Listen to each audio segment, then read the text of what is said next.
Hello, and welcome to this episode of Unfinished Works. Unfinished Works is a line from the Gettysburg Address, and this series explores Harrisburg and the Civil War. Tonight's episode focuses on defending the Commonwealth, defending the Susquehanna.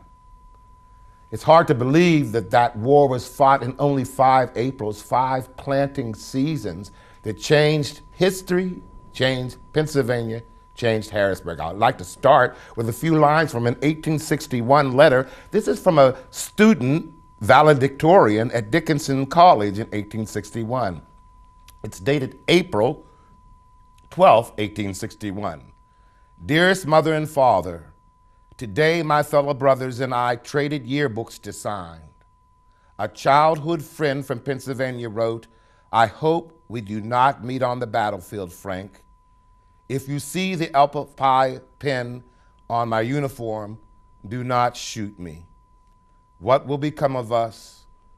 Only a few days have passed since Fort Sumter, and I am already sick and weary of this war. Gives us a insight into the psyche and the spirit of those soldiers. With me this evening is Tom Huntington, a friend and colleague and a scholar. I am holding his book, which is called Pennsylvania Civil War Trails. I like to open it because you can see that I've been reading it a lot. The pages are turned down. Tom, welcome to Unfinished Work. Could you tell us a bit first about the work you do in research and history, and particularly in this period? Absolutely. It's funny, I should say, it's funny you mentioned this letter from Dickinson College, because in just a little over 2 years from the date that that letter was written, there would be Confederate soldiers camped out in the grounds of Dickinson during, Robert E. Lee's invasion of Pennsylvania. And that's a big part of what I cover in that book. I had done a short guidebook for Stackpole previous to that about Ben Franklin's Philadelphia. And when I read about the state in the program was unrolling, the Pennsylvania Civil War Trails program, I thought this would make a wonderful travel book as well. And I had edited a magazine called Historic Traveler, and I loved that approach to history in which you visit the places where history happened, and you find out what took place there in the past, and you find out what's there today. Talk to people there today, get their impressions, the sense of their passion for the history. One of the things I love about the book is the way it's laid out. On the left, there is meat and potatoes for the scholars. On the right, there are anecdotes and stories for the casual traveler. Would you talk about your approach to that book? I happen to love anecdotes. I love the stories of what people did, what people said. So whenever I could find a good story about an event during the Civil War, if I could squeeze it in, I tried to do so. Now let me go back underline that thing about good stories, because you followed good stories. I understand you started at the Cameron House and immersing yourselves in the... Well, one of the great places to visit in Harrisburg is the Harris Cameron Mansion, where it was built by John Harris Jr. in, I think, 1766, but during the Civil War it was owned by Simon Cameron, who was President Lincoln's first Secretary of War, and a very interesting person with a lot of stories. Now, he's a controversial character. Share with us both sides and both opinions of Mr. Cameron. Well, one of my favorite stories about Cameron is he had a reputation for being a little shady at times in his business deals. And allegedly he once swindled a tribe of Native Americans. So his enemies started calling him the Winnebago Chief. Oh my goodness. And after he became Secretary of War, he was known for making questionable deals with the government, selling them shoddy material for inflated prices, cutting sweetheart deals with his friends so they could get the business. And he quickly wore out his welcome with Lincoln. Now, I understand that he also, on the positive side, formed and shaped the Sanitary Commission and also ran against Lincoln, correct? He didn't run against Lincoln, but he was ahead of Lincoln on the question of abolition, which Lincoln was walking on a tightrope on the question of slavery in the United States. In the beginning of the war, he just wanted to bring back the states that had succeeded. but he didn't want to alienate the border states that remained within the Union but still had slavery. And I should correct myself that he was actually a candidate in the election of 1860 in the early part of the campaign. Well, he was a master politician. You have to give that to Cameron, too. He was in the thick of things at all times. He had his hands on the levers, especially in Pennsylvania. We understand that he was also the highest official to speak at the Harrisburg Grand Review of the USCT soldiers. Yes. And spoke from the steps of the Cameron House. Yep, the parade went right by his house. And now that house faced the Susquehanna River. What was the importance of protecting the Susquehanna River, and particularly the Wrightsville Bridge and the Camelback Bridge? Well, rivers, of course, are always great barriers to an invading army, and if you can deny them the bridges that they need to cross the river, then they're not going to be able to keep moving forward. Robert E. Lee did hope that he could capture Harrisburg. He did send a portion of his army all the way to Wrightsville on the Susquehanna. There was a gigantic covered bridge there, and it was defended by a very small force of Union soldiers, including one of the first companies of African-American troops to actually fight in the war. And you told me that even though they were protecting the Camelback Bridge, the city was still charging tolls on the bridge? That happened, I think, both in Harrisburg and in Wrightsville. I think the bridge keepers decided they were going to keep business as usual, and when you have floods of panicky civilians wanting to cross a bridge, it looks like a good payday. So they created a bottleneck by carefully collecting all the tolls until the army said, just let the people go across. And speaking of panic, we often think of the abstract of the story, but share with us some of the panic of the impending doom of invasion along the roads leading to Harrisburg. Well, as the Confederates moved north, they did confiscate as much material as they could. They stopped in towns, they demanded rations for their troops, shoes, hats, leather. So the people of Pennsylvania knew that if the Confederates reached their farm or their business, they might lose everything.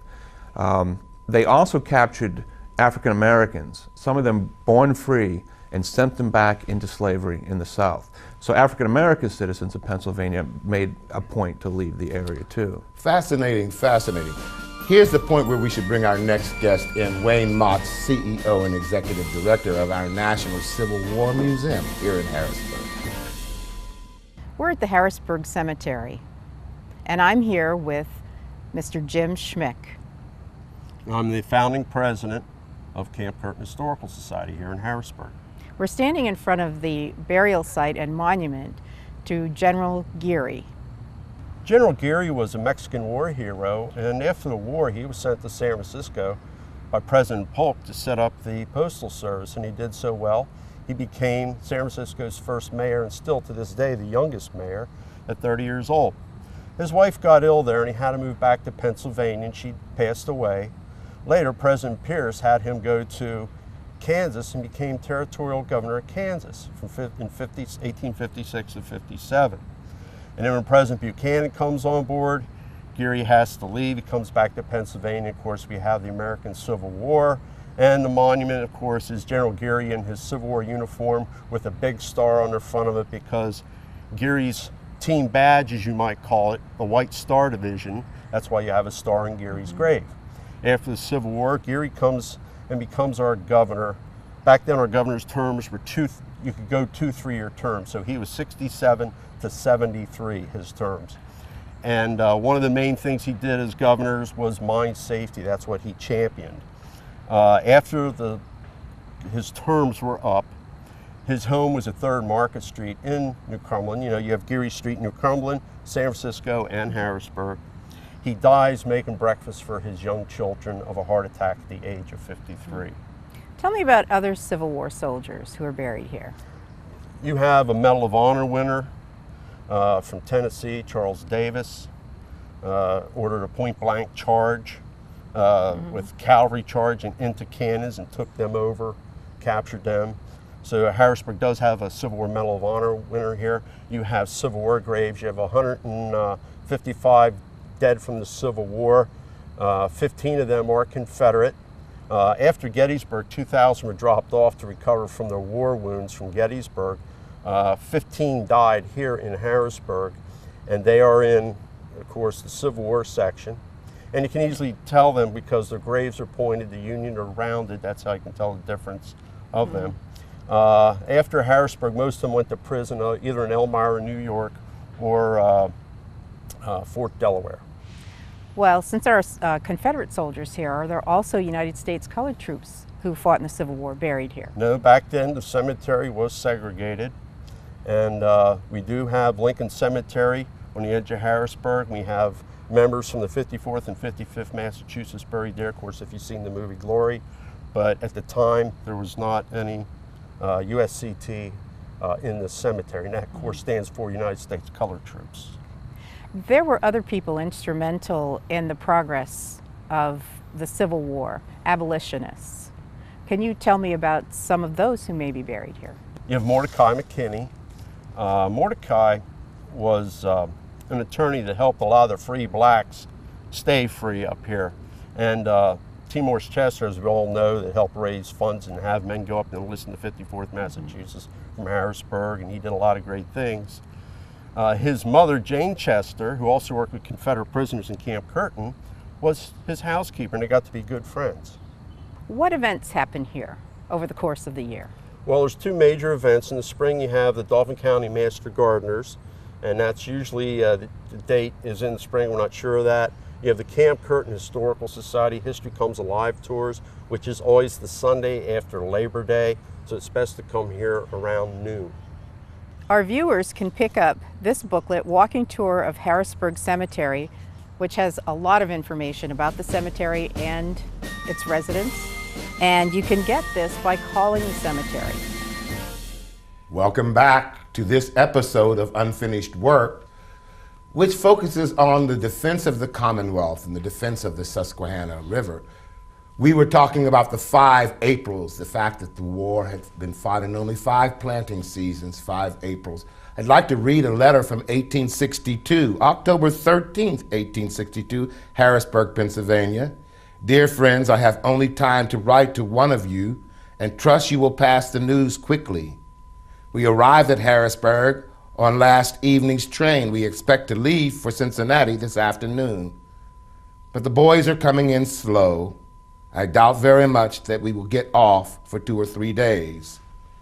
We are comfortably quartered now. The boys will have blankets, and tomorrow they will get a new suit of clothes from head to foot. Our next guest is Wayne Mott, CEO and Executive Director of the National Civil War Museum in Reservoir Park in Harrisburg. Welcome, Wayne. If you have not been to his site, you need to go and stand there. Wayne, I love this notion of the boys will get a new suit of clothes. Yes. And I know that at the beginning of the war, soldiers even went to war in their own clothes. I think the first defenders didn't even have weapons, but the war changed almost after the first year, and uniforms were beginning to be more formalized. Would you speak a bit about the first year of the war and the anatomy of the Army in the first year of the war? Well, Linwood, it's a pleasure to be with you. It's nice to be here with Tom as well. There's a lot of changes, obviously, when the war first broke out. And one of those changes, rapidly trying to get on both sides, is standardization. In the first actions of the Civil War, like the Battle of Bull Run in July of 1861, Manassas, as it's also called, there's many, many colors of uniforms, different types of uniforms, different types of weaponry. So there's a lot of standardization that goes on, both in the Union and Confederate side, to try to standardize not only the equipment, not only the clothing, but the types of weaponry. And a lot of this has to do with supply. I mean, if you have 5 different types of weapons in a certain unit, then you have to have 5 different types of ammunition that's there. The same with the clothing and so forth. So there's a lot of effort to try to standardize that through the different quartermaster departments of the Army. Now, Wayne, I sometimes, if I could use a football metaphor, wish that the soldiers had numbers on the back of their uniforms and names, right. Or there were so many. Could you help us with a glossary? We hear terms like 90-day men. We hear terms like regulars. We hear militias. We hear volunteers. We hear draft and substitute and contraband. Help us out here. Well, you could be a soldier in many different ways in the Civil War. First of all, when the Civil War breaks out, there is a U.S. regular army, and from Maine to California, that regular army is about 16,000 men. And by regular, we mean men who have enlisted for a regular period of That's time? right. Normally, that period was for 5 years, and these men would enlist in U.S. regular Army service. Now, about a third of those officers went south.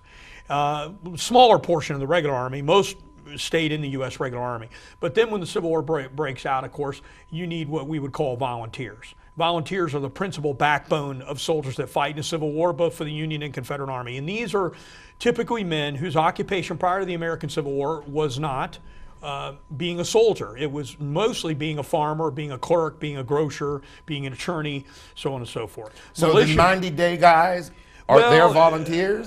Yeah, and there's different terms of service. So when we say 90 days at the beginning of the war, there were Abraham Lincoln called for 90 days to put down what he called, quote, the rebellion. Later on, they tried to standardize that term to 3 years. A normal volunteer service, at least in the Union Army, was about 3 years. Now go back and help the viewers, because this is such an interesting point, that Abraham Lincoln only thought the war would last for 90 days. Could you dwell there for a moment? Well, I'm not sure he only thought the war would last 90 days, but the question is, he wants to put down what is it likely we can get people to volunteer to do. So at the beginning of the war, you had 90 days service. You had some units that went for a year, some that went 2 years. And of course, in the Confederate service, you enlist for a term of service, but then pretty soon thereafter, almost automatically, your term is extended for that. And in the militia service are men who sign up for a short period of time, usually to put down some sort of an emergency. And so a militia is an emergency force? Well, there were militias before the Civil War. And obviously at the time of the American Revolution, it was a well-regulated militia. Remember what the Constitution calls for. Are these like National Guards? Yes, that's the best way we could describe them today. Right. So when the Commonwealth is invaded in 1863, then militiamen are called out for certain periods of days, like 30 days service or 60 days service. Now, I understand that there was a pay riot at the end of the 90-day period. There was not quite enough money to pay the soldiers. Well, pay is always a problem in the Army, whether you're in the Union or in the Confederate Army. First of all, you're mustered in for pay every other month, but rarely are you paid at that. You could go 6 months without pay in the Civil War, and in the Confederate service, you could even go longer in the service. But since you're there and you don't have a lot to spend your money on, now you can't send your money home. The Civil War soldiers, the happiest day for a Civil War soldier is either when the war ends or when the paymaster shows up, obviously, when your term is up. And I understand that the paymaster showed up at 2nd and Market Street at the Jones Hotel without quite enough money. Well, that may be the case. I'm not particularly. There's a wonderful marker, by the way, there at that site about this controversy. Yeah. Now, let's go to the draft. When did the draft begin, and what are the issues of draft? Well, in the Confederate service, the draft starts earlier than in the Union Army. So in the spring of 1862, the Confederate Congress passes the first comprehensive draft we have in the United States. And they have a comprehensive set of exemptions like you would with a modern draft. And then in the spring of 1863, the Union Army passes in March of 1863 what's called the Enrollment Act.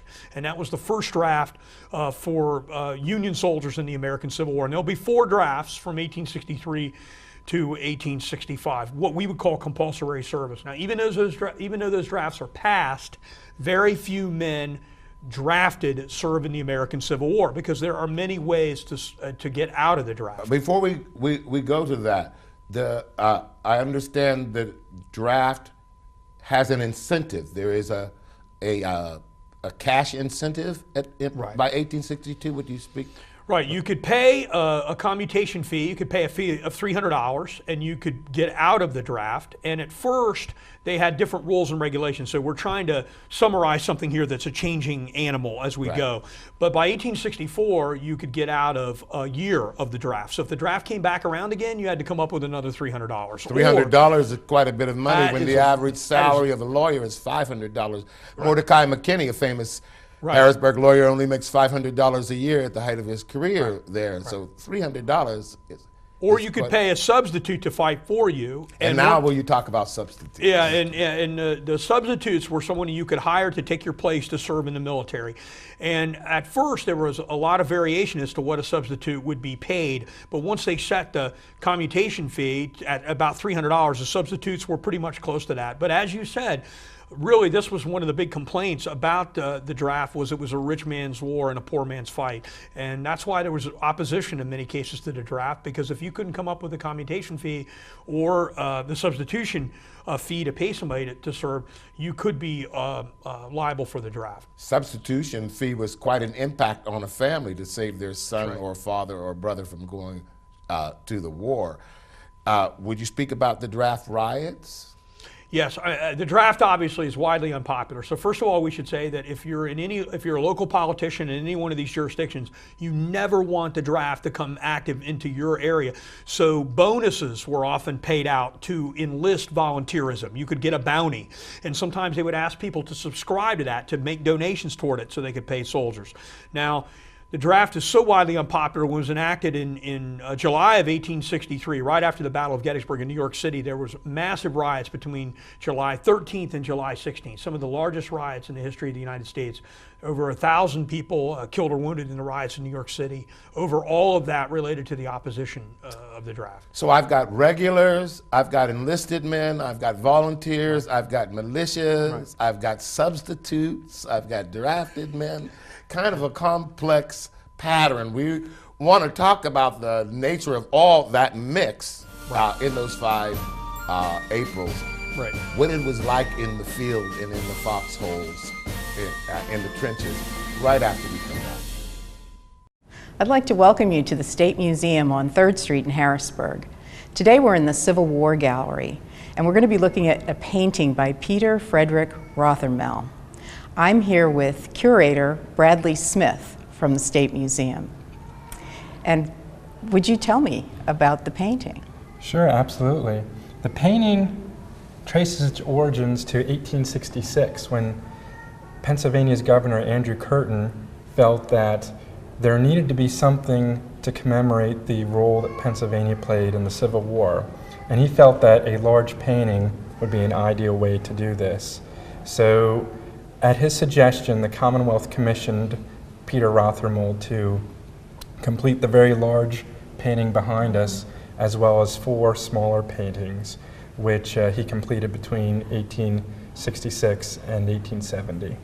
How did they choose Rothermel for this project? Rothermel was already very well known as a painter of historical scenes, and in fact he's particularly famous for a painting he did of Patrick Henry, giving his "Give Me Liberty" or "Give Me Death" speech. He also was very well connected in the Philadelphia art community, and the speculation is that it was the combination of his reputation as a history painter and his connections with Philadelphia that earned for him the commission, which was $25,000, which was a very considerable amount of money for the time period. That is. And can you tell me the title of the painting? Sure, the painting is titled "The Battle of Gettysburg, Pickett's Charge." So it's specifically about Pickett's charge. Correct. They felt that this was a great subject for the large painting because it really was such a climactic moment for the battle and really of the entire Civil War. And Rothermel really went to great lengths to try and capture the intensity of that moment in history. How long did it take him to make this painting? It took 4 years, and in that 4 years he was very meticulous, going actually to the battlefield, and he'd go to the battlefield and sketch maps and do sketches of landscapes just to get an idea of the scene. He interviewed veterans, talked to veterans, and in our state archives today we have letters written by Civil War veterans to Rothermel and back and forth, in which he was trying to get from them all the details on everything from where they were positioned on the battlefield to what they were wearing. So he was very meticulous. He went out and actually tracked down artifacts of the battlefield so that he could get every detail just right. And despite all that meticulous research, he did take some artistic liberties, and one of the most famous in the corner here, he portrayed General Meade, who was the commanding officer at the Battle of the Union Forces, while he was an important part of the battlefield, or of the battle, he would have not have been in such a prominent location right there in the heat of the battle. We wouldn't have wanted to lose him at that point. Correct, correct. And he had just assumed command of the army shortly before the battle, so. I see. Okay. Well, how did it end up in the State Museum? That's a very good question. When the painting was completed, it was displayed in Philadelphia and actually traveled to several cities. It was in Pittsburgh, it was in Chicago, Boston, even London. The idea was always that it would eventually come back to Harrisburg. The problem was that the painting is so large that there was no real place that was ideally suited for displaying it. And it wasn't until 1894, with construction of the Rhine building, which is adjacent to the present-day Capitol, that there was a space large enough for the painting. So in 1894, it went in the Rhine building.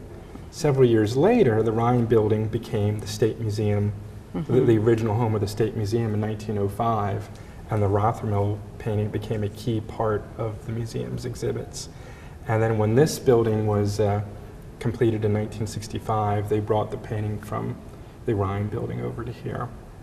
In preparation for a big project like this painting, artists have to do a lot of research and studies, and can you talk about that? Absolutely. And Rothermel certainly did that for several years. There were dozens and dozens of soldiers captured in his large painting, and for every one of those soldiers he completed sketches and studies such as these here in this display case. And it just took a tremendous amount of work to bring this all together. Also, we have a drum that Rothermel acquired that came from the battlefield, even complete with a bullet hole in it. And this particular drum is interesting. It appears twice in the painting. He thought the imagery was good, he'd use it 2 times. And what's interesting is it came to us in 1924 because his daughter, realizing that there was value to these items that went into the painting, his daughter donated it to the State Museum. And the fact that we have been a museum for over 100 years left us in a very good position to help preserve both the painting, these items, and many, many other artifacts related to the Civil War, which are today now exhibited here in our Civil War gallery. We'd like to invite visitors to come to the State Museum so that they can visit the Civil War gallery and see what's going on here. Can you tell me when you're open? Sure. Our typical hours are Wednesday through Saturday, 9 to 5, and Sundays, noon to 5. However, there are other times when we're open for special occasions, like our Third in the Berg event, which is the third Friday evening of every month. We suggest that you visit our website, statemuseumpa.org, to learn more about the museum and to plan your visit. Hello again, and welcome back to this episode of Unfinished Work. A line from Abraham Lincoln's Gettysburg Address. This is the 150th anniversary of the Civil War, the 150th anniversary of the Emancipation Proclamation, the 150th anniversary of the Gettysburg Address this fall. As with the other breaks, I'd like to start with a letter. This letter is November 3rd, 1863. It's from the 8th Colored USCT Regiment. My dear, my beloved, I have written you 5 letters, and I have not received one.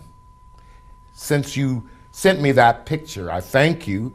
It is so good to see your likeness and your kindness. I got a small frame for it. I paid 75 cents. I need to hear from you as often as possible. I need to hear from you because I do not think I will be spared long. My time is coming soon. My pen is pale, my ink is dry, my eyes are bad. My love for you shall never die. Alexander McClure. Now what a letter that is, you know, what a letter that is. My next guest who's joined us is our good friend and colleague, Caleb Jackson. We call him the Sherlock Holmes of our history club here. He's the gentleman who, when we need to find a fragment, an idea, a date, a reference, we call Caleb Jackson to help us put together, almost like paleontology, Caleb, you know, piecing back together. We know the abstracts, the data, the records, the troop movements, but we don't know very much about the interior of these soldiers. And so your research has really helped us to put face and flesh and pulse and blood and spirit into these men. And I know it's a simple question, but how do you do it? How do you start your search, and how do you plot your approach to finding history? Well, it's good to be here with you and Wayne and Tom. And one of the things I like to do as a researcher, first of all, is use the internet. I use Google, Dogpile, and some other things, but I also do a lot of hands-on work. I know people at the State Library. I know Kathy Hale, that's a great historian at the State Library, and my friend Kenneth Frew at the Dauphin County Historical Society, and of course Jim Schmick and I worked at the post office many years, so I'm familiar with a lot of friends that I can talk to. Let me go back through that list. Let's start with the Historical Society of Dauphin County. I know you're on the board of directors there. You spend quite a bit of time there. Would you describe the archives there for our colleagues and our viewers? Yes, the Dauphin County Historical Society started in 1869, and they have records back from John Harris, early times. They've collected books dealing with Civil War in that period. They have books on almost every regiment. They have the Bates Index. Bates was a man around 1870 that made a list of all the regiments of the Pennsylvania troops.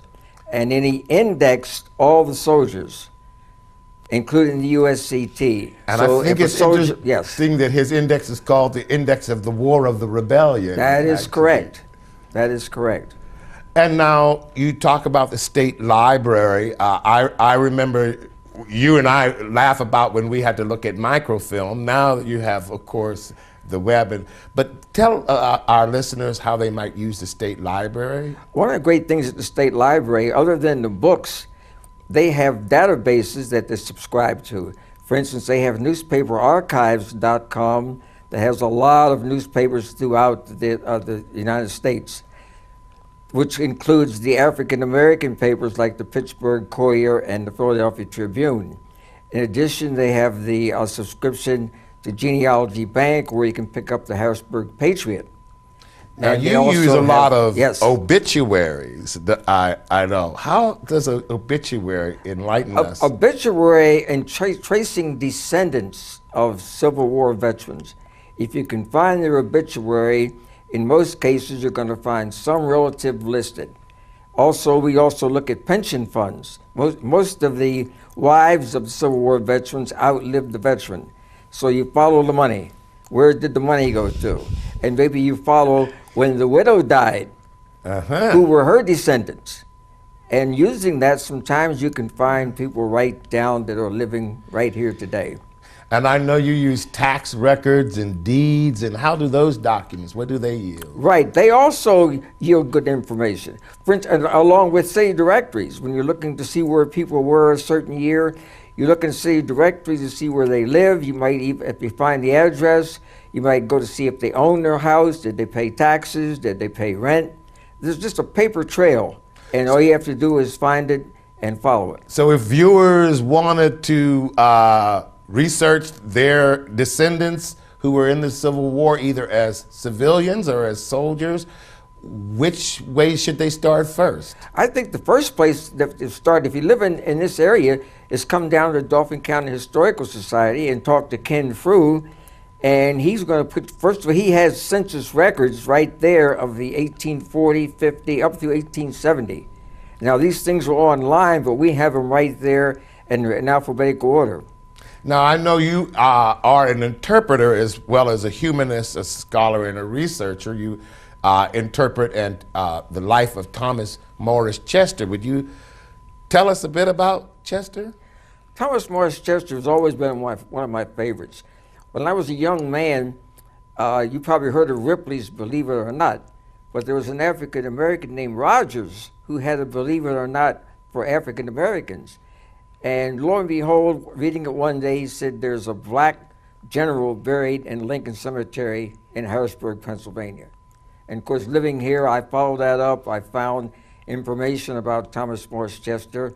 And in later years, I actually met some of his relatives. I was in Lincoln one day, and as I was leaving, two women drove up and went directly to Thomas Morris Chester's tombstone.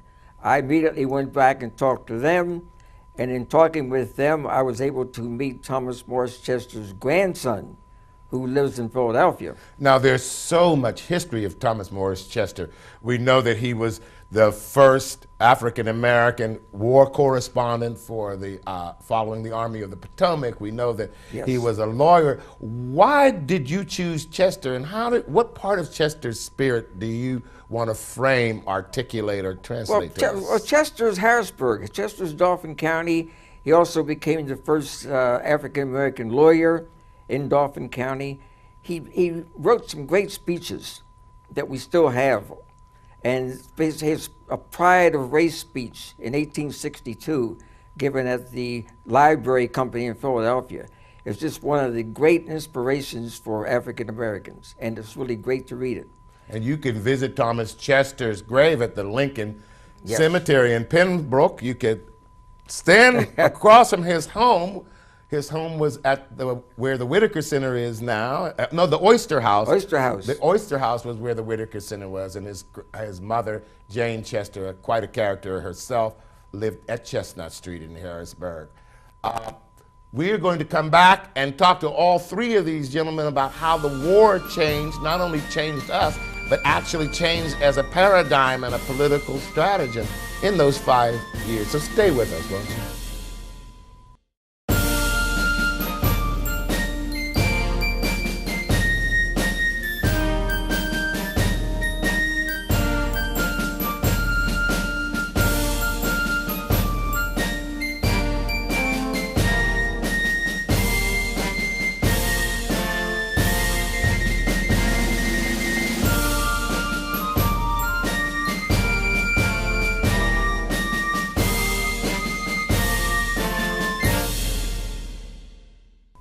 And here's the last letter that I'd like to share with you this evening. It comes from March 9th, 1865. It's written to Governor Andrew Curtin. Dear Sir, I am under the necessity of asking you for a favor. I want to ask you to give my son a furlough to come home and get me some wood. It is well known by all my neighbors that you have my only son, and he is serving our country.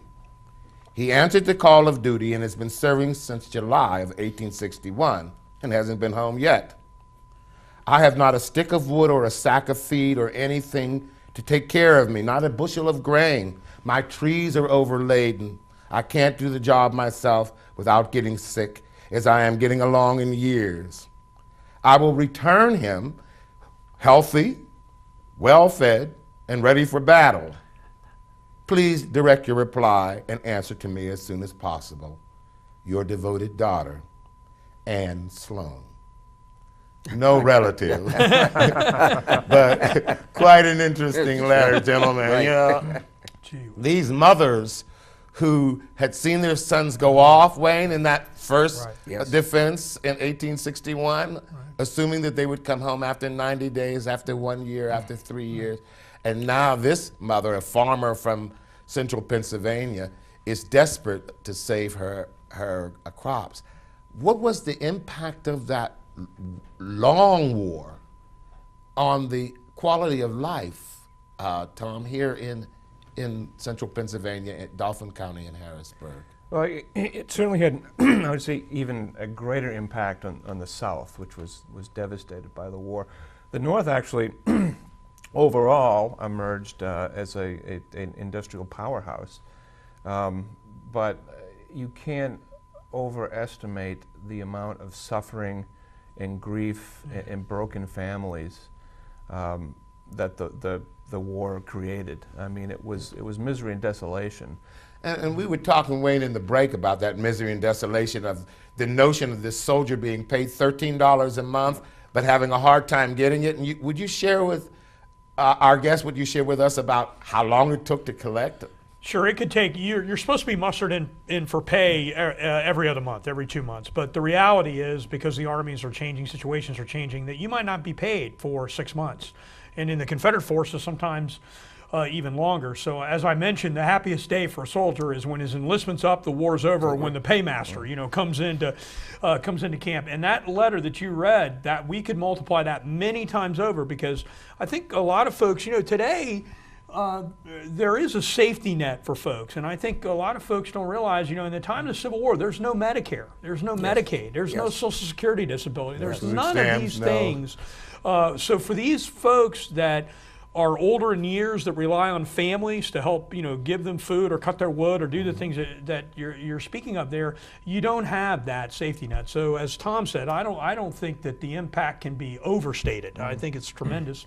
And as he mentioned, in the South, of course, even more devastating than what we're talking about now. And we were talking about the disparity in services also, Caleb. I understand that while the white soldiers got $13, USCT and 54th and 55th Massachusetts only got $11. $11, yes. Share with me that, there was gentlemen. a disparity here. Initially, they did not pay the black troops the amount of money that the white troops got.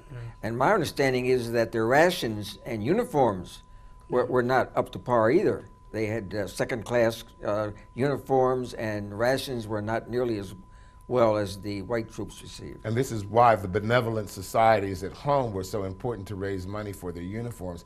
But I understand, Wayne, that there were several men who laid down, Tom, you told me about, laid down their arms until they got equal pay. Would you share that story? There were soldiers who refused to fight until they received equal pay with white soldiers, and I believe some of them may have been executed for mutiny. Oh. So let's go global, gentlemen. We've been talking amongst ourselves, and we've been talking in our clusters in the community for years about really there being two wars. But a war that is between 1861 and 1863, which is about reunification, and a war between 1863 and 1865, which is about emancipation and civil rights. Would you gentlemen care to comment on that?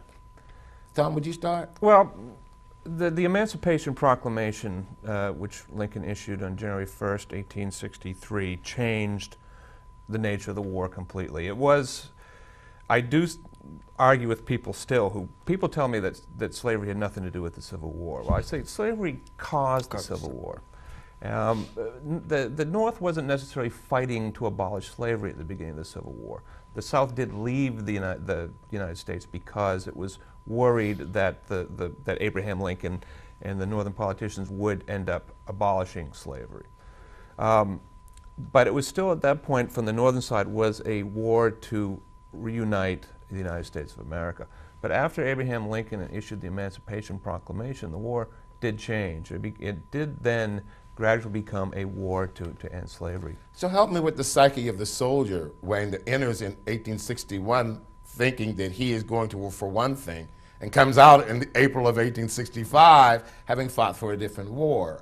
That must have been a very complex thing. The equation of making an army must have been very complex. Well, I think there are as many reasons that Civil War soldiers fought as there were soldiers in the war. So if you ask a particular Civil War soldier why he chose to fight in the American Civil War, you would get a certain answer. Certainly at the beginning of the Civil War, there's a romantic aspect of the war.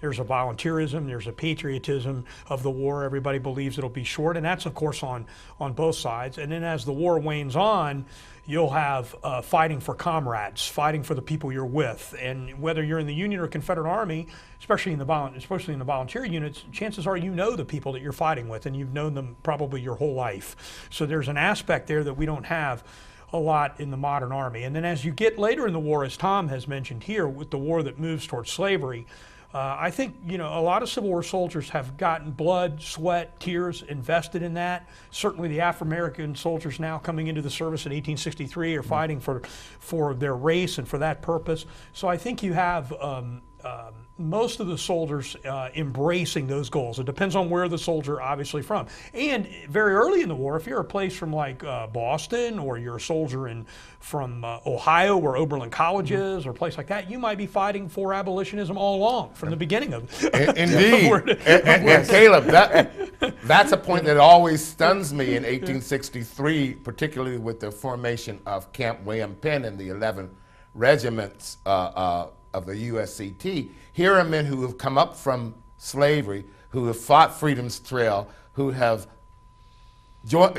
achieved the quest for freedom, and then they choose to take a uniform and go back south with a bounty on their heads. What is the psyche of this USCT soldier? Well, once this Emancipation Proclamation is signed, then the black soldiers, the black men felt that they really had to get out and fight. And a lot of the slaves joined the Northern military units because they wanted to go back and rescue their families from the South. They knew what slavery was like, and they wanted it to cease.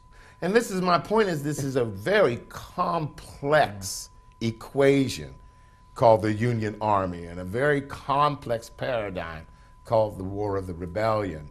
Gentlemen, I want to end with each of you telling us, where can we follow you? What is your most recent project, and what's coming up on the horizon that'll inform us about Harrisburg and the Civil War? Tom, would you start? Well, my latest book it's called Searching for George Gordon Meade, the Forgotten Victor of Gettysburg.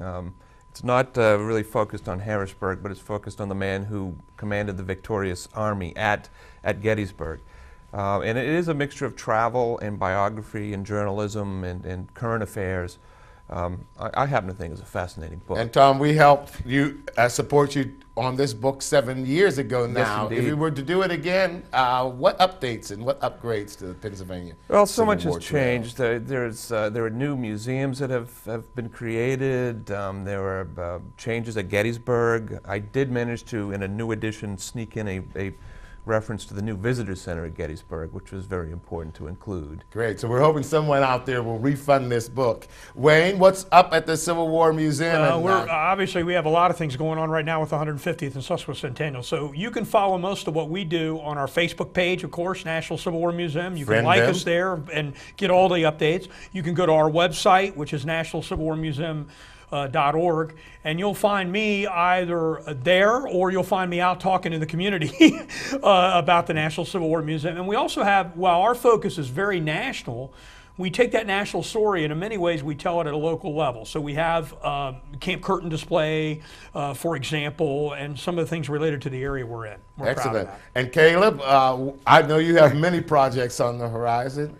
One of the things I'm looking at is something I picked up in the newspapers that said that I think in late January, Simon Cameron asked the War Department to lead a black regiment. And then finally in March, the newspaper said that the War Department had refused him. But I really want to look at this to see if it's true that he actually did volunteer. Because Simon Cameron, basically, when reading his biography, he's saying that he told Lincoln about the Emancipation Proclamation, that it was his idea and Lincoln stole it. So we're looking at that. Great. Well, we'll keep our eye on all three of you gentlemen and on your research and projects. I want to invite you to join us for our final episode coming up soon, which is Lincoln in Pennsylvania, when we follow Abraham Lincoln from his visit in 1861 to his funeral train in 1865. Thank you for being with us. There's never enough time, gentlemen. Follow them, log on, and you'll find more out. Thanks a lot for now.